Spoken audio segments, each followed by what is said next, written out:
ಗುರು ನೀ ಹೇಳಿದ್ಯಲ್ಲ money order farm ಅದನ್ನು ತಂದಿದ್ದೀನಿ, ಜೊತೆಗೆ ಫ್ಯಾಮಿಲಿ ಸೆಂಟಿಮೆಂಟ್ ಆಗಿರೋ ಈ ಕಾಗ್ದಾನು ತಂದಿದ್ದೀನಿ. ಫ್ಯಾಮಿಲಿ ಸೆಂಟಿಮೆಂಟಾ? ಅದೇ ಗುರು, ಊರಿಂದ ನಿನ್ ತಾಯಿ ತಂಗಿ ಬರೀತಾ ಇರ್ತಾರಲ್ಲ ಆ ಕಾಗ್ದ. ಅಲ್ಲೋ, ಈ ಕಾಗದನು ಹರಿದೆ, ಇದು ನಮ್ಮೂರಿಂದಾನೆ ಬಂದಿದೆ ಅಂತ ಹೇಗೆ ಹೇಳ್ತೀಯ? ಸಿಂಪಲ್ ಗುರು, ವೆರಿ ವೆರಿ ಸಿಂಪಲ್. ನಿನ್ಗೆ ತಾಯಿ ತಂಗಿ ಇಬ್ರೇ ಇರೋದು ಅಂತ ನನಗ್ ಗೊತ್ತು. ಅದು ಅಲ್ಲದೆ ನೀನ್ ಡಿಗ್ರಿ ಮಾಡಿದ್ರು ನಿನ್ ಕೆಲ್ಸ ಎಲ್ಲೂ ಸಿಗಲ್ಲ ಅಂತ ಗ್ಯಾರಂಟಿ, ಅದಕ್ಕೆ ನೀನ್ ಅಪ್ಲಿಕೇಶನ್ ಹಾಕಿಲ್ಲ. ಅದು ಅಲ್ಲದೆ ಈ ತಿಂಗಳ ಮೊದಲನೇ ವಾರ ದುಡ್ಡು ಕಳ್ಸು ಅಂತ ಯಾರಪ್ಪ ಲೆಟರ್ ಬರೀತಾರೆ? ದೊಡ್ಡ ಪಾಕಡ ಕಣ ನೀನು.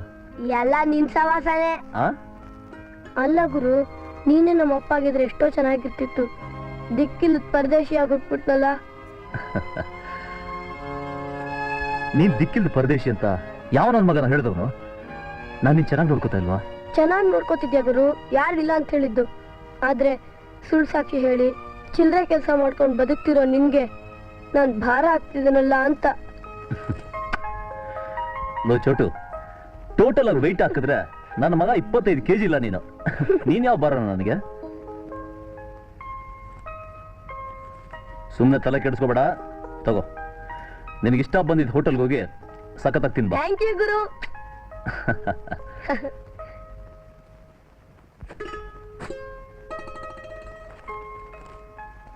ಚಿರಂಜೀವಿ ಆನಂದನಿಗೆ ನಿನ್ನ ತಾಯಿ ಆಶೀರ್ವಾದಗಳು. ಇಲ್ಲಿ ನಿನ್ನ ತಂಗಿ ನಾನು ಆರೋಗ್ಯದಿಂದ ಇದ್ದೇವೆ. ಅತಿ ಮುಖ್ಯವಾದ ವಿಷಯ ನಿನ್ನ ಹತ್ರ ಪ್ರಸ್ತಾಪ ಮಾಡಬೇಕಾಗಿದೆ. ಒಂದು ದಿನ ಮಟ್ಟಿಗೆ ರಜಾ ಹಾಕಿ ಊರಿಗೆ ಬಾ. ಇಂತಿ ನಿನ್ನ ತಾಯಿ. ಅಮ್ಮ, ಅಣ್ಣ ಬಂದ. ಬಾಪ ಅಮ್ಮ, ಅಣ್ಣ ಬಾ. ಆನಂದು ಕೂತ್ಕ. ಚೆನ್ನಾಗಿದ್ಯಪ್ಪ? ನೀನ್ ಚೆನ್ನಾಗಿದ್ಯಮ್ಮ? ಏನಂತಾಳೆ ನಿನ್ ಮುದ್ದಿನ ಮಗಳು? ಅಮ್ಮನ್ ಕೈ ತಿಂದು ತಿಂದು ಒಳ್ಳೆ ಬಲೂನ್ ತರ ಊದ್ತಾ ಇದ್ದಾಳ. ಏನೂ ಇಲ್ಲ, ನಾನಿರೋ ಹಾಗೆ ಇದ್ದೀನಿ. ಅದ್ ಸರಿ, ಊರಿಂದ ನನ್ಗೇನ್ ತಂದಿದ್ಯಾ? ಏನೂ ತಂದಿಲ್ಲ. ಅಮ್ಮ ನೋಡಮ್ಮ. ತಂದಿದ್ದೀನಿ ಕಣ, ತಗೋ. ಅಮ್ಮ, ಇದು ನಿನಗೆ. ಇದಕ್ಕೆಲ್ಲ ಯಾಕೋ ದುಡ್ಡು ಖರ್ಚು ಮಾಡಿದೆ? ಪರವಾಗಿಲ್ಲಮ್ಮ, ಇದೇನ್ ಮಹಾ ಖರ್ಚು. ಅದ್ ಸರಿ, ಅರ್ಜೆಂಟಾಗಿ ಊರು ಹೊರಟು ಬಾ ಅಂತ ನನ್ನ ಕಾಗದ ಬರ್ತಿದ್ದಲ್ಲ, ಏನ್ ಸಮಾಚಾರ? ಈಗ ತಾನೇ ಬಂದಿದೀಯಾ, ಕೈ ಕಾಲು ತೊಳ್ಕೊಂಡು ಊಟ ಮಾಡ್ತಾ ಹಾಗೆ ಮಾತಾಡೋಣ. ಓಕೆ ಸಾಕಮ್ಮ. ನೋಡು, ಇವತ್ತಿನ ಅಡಿಗೆ ಎಲ್ಲ ಈ ನಿನ್ ತಂಗಿನೇ ಮಾಡಿದ್ದು. ಹೇಗಿದ್ಯೋ? ಆಹಾ, ಸೂಪರ್ ಅಮ್ಮ. ನಿಜವಾಗ್ಲೂ ಹೇಳ್ತೀನಿ, ಇವಳ ಮದುವೆ ಮಾಡ್ಕೊಳ್ಳೋ ಗಂಡ ಪುಣ್ಯ ಮಾಡಿದ್ದ. ಆ ವಿಷಯ ಮಾತಾಡೋಣ ಅಂತಾನೆ ನಿಂಗೆ ಬಾ ಅಂತ ಬರ್ದಿದ್ದು. ಏನಮ್ಮ ಅದು? ಹೇಗೋ ನಿನ್ಗೊಂದ್ ಕೆಲ್ಸ ಅಂತ ಸಿಕ್ಕಿದೆ. ಇನ್ಮೇಲೆ ನಿನ್ ಕಾಲ್ ಮೇಲೆ ನೀನ್ ನಿಂತ್ಕೊಂಡು ನೆಮ್ಮದಿಯಾಗಿ ಜೀವನ ಮಾಡ್ಬೋದು. ತಗೋ ತಗೋ, ನೀರು ಕುಡಿ.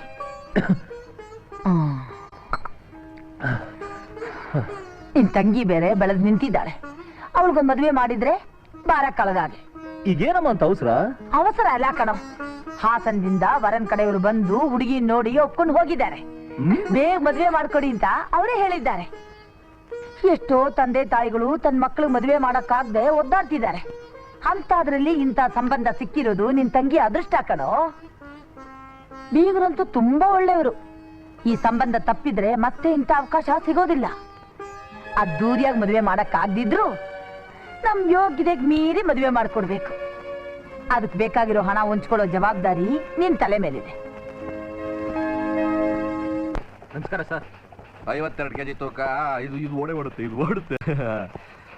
ಗೋಲ್ಡ್ ನಮಸ್ಕಾರ. ನಮಸ್ಕಾರ ಸರ್. ನಮಸ್ಕಾರ. ಇವತ್ತೊಂದು 25,000 ಬರ್ರಿ ಸರ್. ಲಾಸ್ಟ್ ಟೈಮ್ ಕೊಟ್ಟಿದ್ದಕ್ಕೆ ಅಕೌಂಟ್ ಕೊಟ್ಟಿಲ್ಲ. ಇನ್ ಯಾವ ಅಕೌಂಟ್ ನಲ್ಲಿ ಕೊಡ್ಲಿ ಸರ್ ಹಣ? ನಾನು ಏನೇ ಸ್ವಲ್ಪ ಮೆತ್ತಿಗೆ ಮಾತಾಡಯ್ಯ. ಯಾರ ಹತ್ರ ಮಾತಾಡ್ತಿದ್ದೀಯ? ಏನ್ ಹುಡುಗಾಟ ಆಡ್ತಿದೀಯಾ? ನೀನೇ ಅಮೌಂಟ್ ಕೊಟ್ಟು ನೀನೇ ತಿರ್ಗಾ ಅಕೌಂಟ್ ಅಡ್ಜಸ್ಟ್ ಮಾಡ್ಕೊಳ್ಳೋದಕ್ಕೆ ನಿನ್ನ ನಿಲ್ಸ್ಕೊಂಡಿರೋದು. ಏನ್ ಕೆಲಸದಲ್ಲಿ ಇರ್ಬೇಕು ಅಂತ ಆಸೆ ಇದೆಯಲ್ಲ ನಿನ್ಗೆ? ಬರೀ 25,000 ಸುಮ್ನೆ? ಸರಿ ಸರ್. ನೀವು ಚಾಲೆಂಜ್ 2:30 ಗಂಟೆಗೆ ರೇಸ್ ಬೇರೆ ಕೊಡಪ್ಪ ಬೇಗ. ಸರಿಯಾಗಿ ಸೈನ್ ಹಾಕಿದ್ಯಾ ನೀನು? ಹಾಕಿದ್ದೀನಿ ಸರ್. ಮಿಕ್ಕಿದ್ದು ಅಡ್ಜಸ್ಟ್ ಮಾಡ್ಕೋ. ಸರಿಯಾಗಿ ತಲೆ ಬಾಚ್ಕೊಳ್ಳೋದು ಕಲ್ತ್ಕೋ.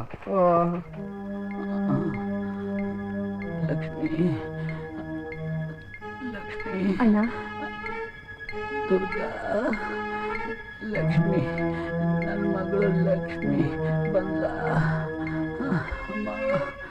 ಬರ್ತಾಳೆ ಅಣ್ಣ. ಇನ್ನೇನು ಫ್ಲೈಟ್ ಬರೋ ಹೊತ್ತಾಯ್ತು. ಖಂಡಿತ ಬಂದೇ ಬರ್ತಾಳೆ.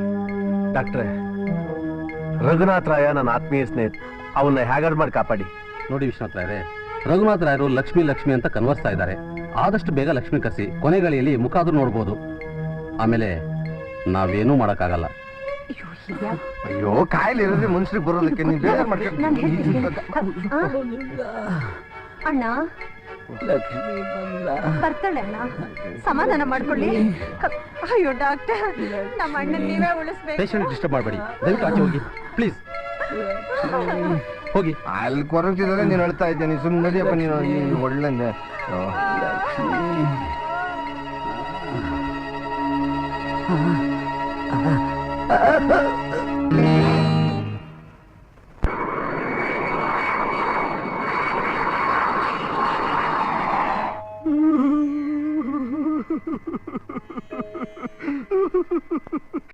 ಜಾಕ್ಬ್ಯಾಟ್ ಹೊಡಿತಿದ್ದ ಆಸೆ ಇಟ್ಕೊಂಡು ಕುದುರೆ ಗುರಿ ಮುಟ್ಟೋಕ್ ಮುಂಚೆನೆ ಗೊಟ್ಟಕ್ಕೊಂದು ಬಿಟ್ಟಂಗೆ ಮಾವ ಸಾತೋಗ್ಬಿಡಲ್ಲಪ್ಪ. ನನಗಿದ್ದು ಒಬ್ಬನೇ ಒಬ್ಬ ಅಣ್ಣ, ತಂದೆ ತರ ನೋಡ್ಕೊಂಡ ನನ್ನನ್ ತಬ್ಲಿ ಮಾಡಿ ಹೊರಟೋದಿಯಲ್ಲ. ಮಾವ ನಿನ್ ಕೈಯಲ್ಲೇ ನನ್ನ ಪಾದ ತೊಳೆದ್ಕೊಂಡು ಈ ಮನೆ ಹಳಿ ಆಗ್ಬೇಕು ಅಂತ ಬಹಳ ದಿನದಿಂದ ಆಸೆ ಪಟ್ಕೊಂಡಿದ್ದಲ್ಲೋ. ಅಷ್ಟರಲ್ಲಿ ಈ ಮನೆನ ತೊಳೆದು ರಂಗೋಲಿ ಹಾಕಿ ಗುಡ್ಸಿ ಗುಂಡ ಆತ್ರ ಮಾಡ್ಬಿಟ್ಟು ಹೊಟ್ಟೋದಿಯಲ್ಲ ಮಾವ.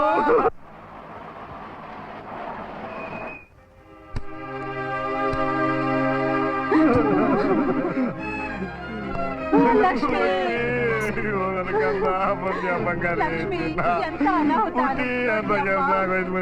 ತುಕ್ಕನ ಬಾಳ ಹೊತ್ತು ಮುಚ್ಚಿಟ್ಕೊಂಡ್ರೆ ನೋವು ಜಾಸ್ತಿ ಆಗುತ್ತಮ್ಮ. ಬಿಡಿ ಲಕ್ಷ್ಮಿ, ಹತ್ ಬಿಡಮ್ಮ. ಹೌದು ಲಕ್ಷ್ಮಿ, ಜೂಲಿ ಪಿಕ್ಚರ್ ನಲ್ಲಿ ಲಕ್ಷ್ಮಿ ಹತ್ತಂಗ ಹತ್ಬಿಡು Lakshmi. Please leave me alone.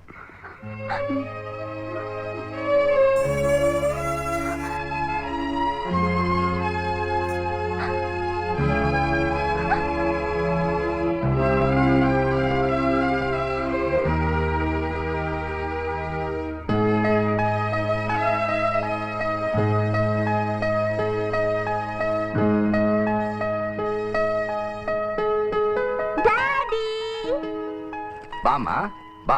Daddy, ಇವತ್ತು ಟೆನ್ನಿಸ್ ಮ್ಯಾಚ್ ನಲ್ಲಿ ಫಸ್ಟ್ ಪ್ರೈಸ್ ಈ ಕಪ್ಪು. Wonderful dear.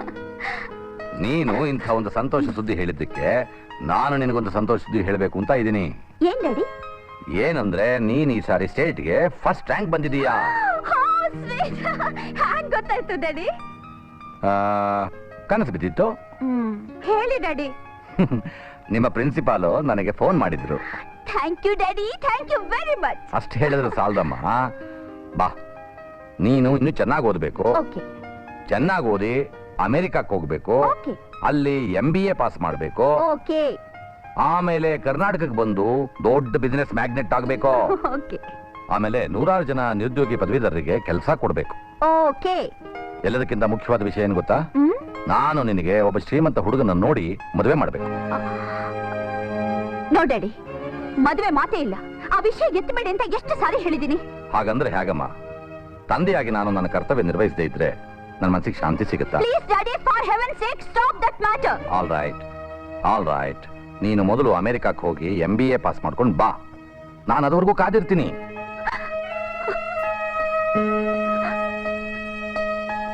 ಡ್ಯಾಡ್, ನನಗೋಸ್ಕರ ಕಾದಿರ್ತೀನಿ ಅಂತ ಹೇಳಿ ನಾನು ಬರೋಕ್ ಮುಂಚೆನೆ ಹೊರಟೋದ್ರ. ಲಕ್ಷ್ಮಿ, ಸಮಾಧಾನ ಮಾಡ್ಕೊಳಮ್ಮ. ನೀನ್ ಅಳ್ತಾ ಇರೋದ್ ನೋಡ್ತಿದ್ರೆ carry over Jack pot miss ಆದಷ್ಟು ಸಂಕಟ ಆಗ್ತಿದ್ಯಮ್ಮ. ಲಕ್ಷ್ಮಿ, ನಿನ್ ಸಂಕಟ ನೋಡಿದ್ರೆ ನನ್ ಕರುಳೇ ಕತ್ರಿಸ ಆಗ್ತಾ ಇದೆಮ್ಮ. ಎಷ್ಟೋ ಪಿಕ್ಚರ್ ನಲ್ಲಿ ತಂದೆ ಸತ್ ದುಃಖ ಮರೆಯೋಕೆ ಗುಂಡು ಹಾಕಿರೋದನ್ನ ನಾನ್ ನೋಡಿದೀನಿ ಲಕ್ಷ್ಮಿ. ಹಾಗೆ ನೀನೊಂದು ಕೊಟ್ಟು ಹಾಕೊಂಡು ಒಳಗೆ ಸೇರಿದರೆ ಗುಂಡು ಹುಡುಗಿ ಆಗು ಸುಮ್ನೆ ಇರು.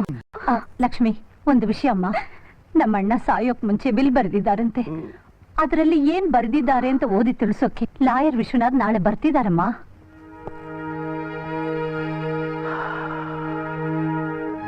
ನಾನು ವಕೀಲ ಅನ್ನೋದಕ್ಕಿಂತ ಮುಖ್ಯವಾಗಿ ಈ ಕುಟುಂಬದ ಶ್ರೇಯೋಭಿಲಾಷಿ ಅಂದ್ರೆ ತಪ್ಪೇನೂ ಇಲ್ಲ. ಆ ವಿಚಾರ ನಿನ್ಗೂ ಗೊತ್ತಿದೆ. ಇಂಥ ದುಃಖ ಸಮಯದಲ್ಲಿ ಹಣಕಾಸಿನ ವಿಚಾರ ಮಾತಾಡೋದು ತುಂಬಾ ಕಷ್ಟನೇ, ಆದ್ರೂ ಬೇರೆ ಮಾರ್ಗನೇ ಇಲ್ಲಮ್ಮ.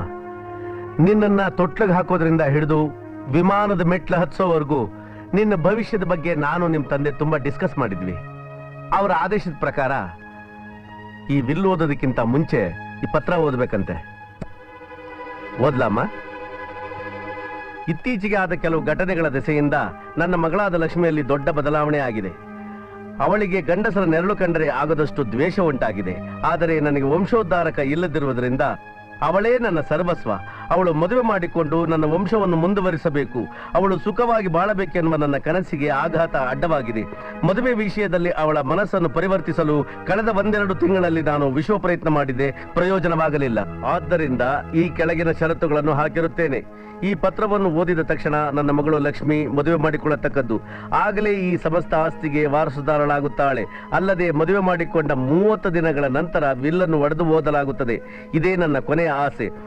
ಒಂದು ವೇಳೆ ಅವಳು ಮದುವೆ ಮಾಡಿಕೊಳ್ಳದೆ ಹೋದ ಪಕ್ಷದಲ್ಲಿ ನಾನು ವಿಲ್ಲಿನಲ್ಲಿ ಬರೆದಿರುವ ಪ್ರಕಾರ ಆಸ್ತಿಯೆಲ್ಲವೂ ಹಂಚಿ ಹೋಗುತ್ತದೆ. ಅದಕ್ಕೆ ನನ್ನ ಮಗಳು ಲಕ್ಷ್ಮಿ ಅವಕಾಶ ಮಾಡಿಕೊಡದೆ ಮದುವೆ ಮಾಡಿಕೊಂಡು ನನ್ನ ಆತ್ಮಕ್ಕೆ ಶಾಂತಿಯನ್ನು ನೀಡುತ್ತಾಳೆಂಬ ದೆಸೆಯಿಂದ ಈ ಪತ್ರವನ್ನು ಬರೆಯುತ್ತಿದ್ದೇನೆ.